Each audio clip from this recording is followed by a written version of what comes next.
तो student my name is Manish. मैं इस वीडियो पर बात करने वाला हूं छत्तीसगढ़ 12वीं बोर्ड परीक्षा 2022 विषय अर्थशास्त्र इकोनॉमिक्स सेट बी का सॉल्यूशन इस वीडियो पर बताने वाला हूं। तो स्टूडेंट वीडियो को लाइक शेयर और यूट्यूब चैनल को सब्सक्राइब कर ले। प्रश्न क्रमांक पहला, सामान्य वस्तु से आप क्या समझते हैं? अति अल्पकालीन बाजार किसे कहते हैं? What is called very short term market. सकल घरेलू उत्पाद ग्रॉस डोमेस्टिक प्रोडक्ट क्या होता है? स्टॉक क्या है? भारत में करेंसी नोट का कौन सा बैंक जारी करता है? Reserve bank of India. साख मुद्रा क्या है? सार्वजनिक आय से सार्वजनिक व्यय की अधिकता क्या कहलाती है? राजस्व प्राप्तियां क्या है? 90वें प्रश्न पर दिया गया है, मांग में विस्तार एवं मांग में वृद्धि में तीन अंतर लिखिए। पूर्ण प्रतियोगिता बाजार के अंतर्गत एक वस्तु के समान मूल्य होने की प्रवृत्ति पाई जाती है, सिद्ध करना है। एक देश के सामान्य निवासी से आप क्या समझते हैं? 3 अंक का प्रश्न दिया गया है।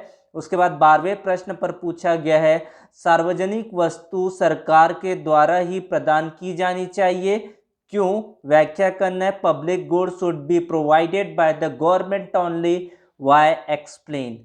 उसके बाद 13वें प्रश्न पर पूछा गया है, राजस्व घाटा एवं राजकोषीय घाटा में कोई 4 अंतर यहाँ पर लिखना है। 4 अंक का प्रश्न, इसके साथ अथवा भी दिया हुआ है। भारत में सार्वजनिक व्यय में वृद्धि के कारणों को लिखिए, कोई 4 बताना है। Right the cause of increase of public expenditure in India, any 4।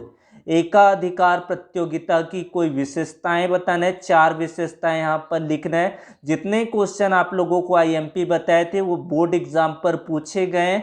उसके बाद इसका अथवा दिया गया, अल्पकाल और दीर्घकाल में अंतर बताना है। शॉर्ट पीरियड और लॉन्ग पीरियड में क्या डिफरेंसेस है, ये भी क्वेश्चन मैंने टिक आउट कराए थे कि ये क्वेश्चन पूछे जाएंगे। उसके बाद है व्यष्टि अर्थशास्त्र और समष्टि अर्थशास्त्र की पारस्परिक निर्भरता को स्पष्ट करना है, कोई 4 बताना है। इसको मैंने बताया था केंद्रीकृत योजनाबद्ध अर्थव्यवस्था तथा बाजार अर्थव्यवस्था में अंतर लिखना है। Distinguish between centrally plan economy and market economy, any 4 करना था। कोई 2 क्वेश्चन में से एक क्वेश्चन सॉल्व करने थे। उसके बाद राष्ट्रीय आय विधि से इसको आपको राष्ट्रीय आय की गणना करना है। कर्मचारियों का पारिश्रमिक 15,000, लगान 5,000, लाभ 25,000, ब्याज दिया 5,000, मूल्यह्रास 1,000 और सकल घरेलू विनियोग दिया है 25,000। इससे आपको राष्ट्रीय आय की गणना करना है। नेशनल इनकम को यहाँ पर कैलकुलेट करना है। उसके बाद इसके अथवे पर भी राष्ट्रीय आय की गणना करना है, लेकिन इस पे विधि है व्यय विधि से इसको हल करना है। उसके बाद है तरलता पास क्या है? रेखा चित्र के द्वारा स्पष्ट कीजिए, सहायता से स्पष्ट कीजिए। 4 अंक का ये प्रश्न पूछा गया था या फिर अथवा में पूछा गया था। बैंकों के महत्व को लिखिए, ये बताया था, इंपॉर्टेंट क्वेश्चन था। कोई 4 इंपॉर्टेंस बताना है आपको बैंक के बारे में। राज्य सरकार के कर से आय के स्रोतों को लिखिए, कोई 4 बताना है।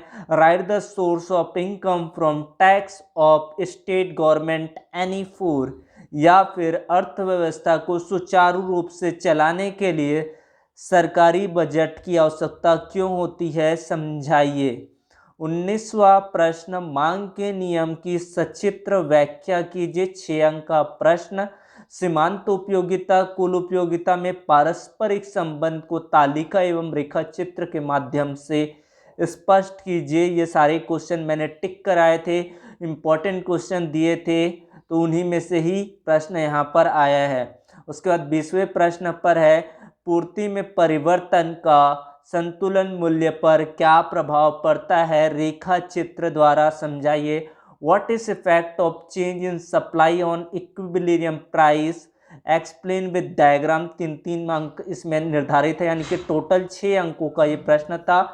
संतुलन कीमत तथा मात्रा किस प्रकार प्रभावित होती है? जब उपभोक्ता की आय में वृद्धि होती है या कमी होती है तब क्या होता है? How are the equilibrium price and quantity affected when a consumer income increase और डिक्रीज। उसके बाद है रिजर्व बैंक की स्थापना किन किन उद्देश्यों को लेकर की गई, स्पष्ट कीजिए। ये क्वेश्चन मैंने बताए थे।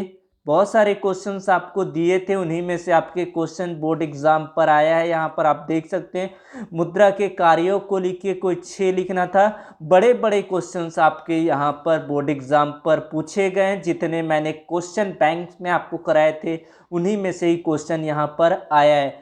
मांग के नियम को लागू होने के कारणों को उल्लेख करना है। 6 अंकों का ये प्रश्न दिया गया था, ये भी आपको बताया था।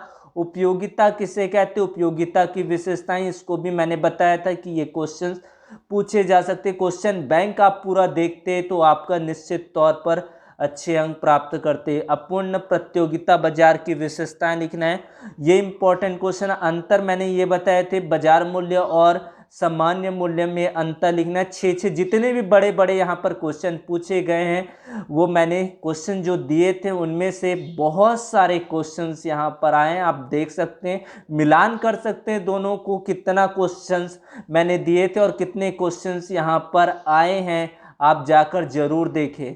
राष्ट्रीय आय के अनुमान विधि की व्यय विधि के प्रयोग से क्या सावधानियां रखना चाहिए। राष्ट्रीय आय के महत्व को स्पष्ट कीजिए। 6 अंकों का प्रश्न दिया गया है। ये टोटल 24 क्वेश्चन दिए गए थे, 80 अंक का पूर्णांक था। कितने स्कोर कर सकते हैं वो कमेंट पर आप बता सकते हैं। कितने स्कोर आपने बनाए हैं पेपर्स को, वो कमेंट के थ्रू फीडबैक दे सकते हैं। Thank you for watching video, subscribe the channel. Thank you.